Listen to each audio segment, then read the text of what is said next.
là, ça a été la trame musicale en fin de semaine quand on était sur la route avec le soleil. Les enfants ont trippé en arrière, nous autres aussi. Marc Dupré, nous sommes les mêmes. Oui. Écoute, il est avec nous en studio. Bonjour Marc. Bonjour Marc. tout le monde. Marc, ton album va super bien. J'ai reçu ça ce matin. Première place, 3 fois plutôt qu'une. L'album au sommet des ventes francophones. Ben oui. L'extrait radio en tête du palmarès. Et aussi du palmarès top 100 BDS, top 50. Ça va bien. Je suis gâté. C'est plus que gâté. Gâté pourri. On va tout de suite rentrer dans le vif du sujet. Cet Oui. album-là parle d'attachement, d'amour. Oui. Est-ce que c'est le genre de choses qui vient plus nous chercher quand on est très, très, très occupé comme Marc Dupré? Est-ce qu'il faut Oui. s'arrêter pour penser à ça? Mais oui, évidemment. Mais en fait, c'est qu'on n'a pas beaucoup de temps pour y penser. Puis on n'a pas beaucoup de temps pour être là non plus. Donc, quand on y pense, c'est intense. On écrit Faut une que ça soit chanson. concentré. Oui, il faut que ça soit concentré sur un album. J'avais des choses à régler. J'avais des excuses aussi à donner à ma femme de ne pas être très, très, très présent.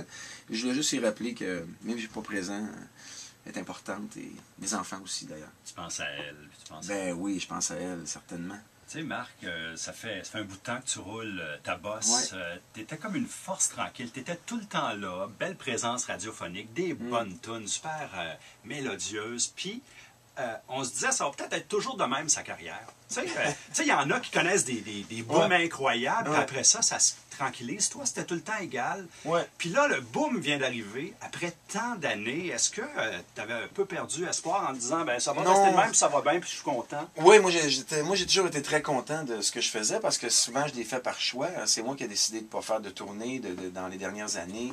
Je faisais des petites tournées, des petits spectacles à gauche, à droite, mais là, à un moment donné, c'était le temps. Puis la voix est arrivée dans ma vie, ça a changé beaucoup de choses.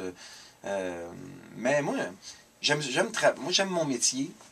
Tant que je peux travailler, puis vivre de ça, puis avoir du fun, puis partager ma passion de la musique avec des gens, c'est le fun. Là, tant mieux, je peux le faire avec des millions de personnes.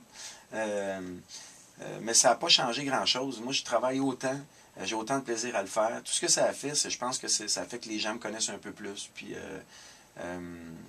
la différence, évidemment, bon, là, on est plus sollicité, on fait plus de choses. Mais là, on sort un album, puis on va voir les gens, tout ça.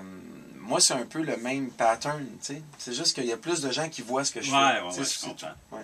On te connaît en tant qu'auteur, compositeur, interprète, mais sur ton album, tu as aussi Nelson Mainville qui collabore. Il collabore depuis longtemps. Depuis toujours. Est-ce que c'est ton auteur chouchou? Ben oui, c'est mon chum. C'est ça. Il y a Nelson des gens avec Mainville. qui on travaille qui restent avec Ouais, nous. ben là. Nelson Mainville, on a coécrit ma première chanson, Voyager vers toi, ensemble.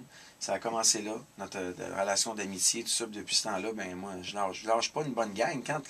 Quand la recette fonctionne, tu gardes la même. Tu n'ajoutes pas trop d'ingrédients, puis tu la changes pas. Dans mon cas, moi, en tout cas, je suis quelqu'un de fidèle avec les gens que je travaille. Puis là, j'ai la même gang depuis très longtemps. Parlons un peu de tes expériences télévisuelles Ouais. avec Star Academy, Ouais.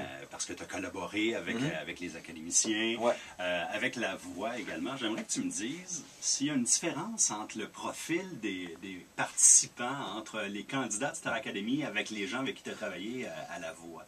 Bien, la grosse différence, c'est que les gens de Star Academy, ils sont là pendant quelques mois, tous ensemble, ils travaillent ensemble, ils vivent ensemble, ils sortent pas, ils n'ont pas d'idée de ce qui se passe. Ils savent, ils ont une idée parce qu'il y a eu des Star Academy avant, mais bon, les autres, à la voix, ils retournent à la maison le soir après, là, donc ils sont au courant de tout ce qui se passe, ils vivent dans le quotidien l'évolution de ça.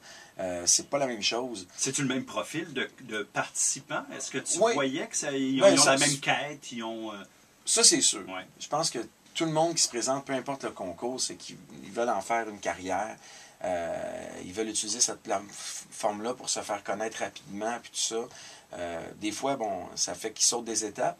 Mais en même temps, moi, j'ai fait attention, même depuis les Star Academy, de bien expliquer à chacun d'entre eux que c'est le fun d'être reconnu rapidement puis être aimé rapidement, mais ça fait que ça te met de la pression, puis il faut que tu livres pour le après, quand même, parce que les gens s'attendent à quelque chose de big, parce que tu as commencé à Star Academy devant des millions de personnes avec des chansons incroyables, tu as chanté avec Lionel Richie, mais demain, ça se peut que tu chantes au Petit Champlain dans une salle de 47 personnes, tu es bien mieux d'être bon quand même, tu sais. C'est ça la réalité de la vie.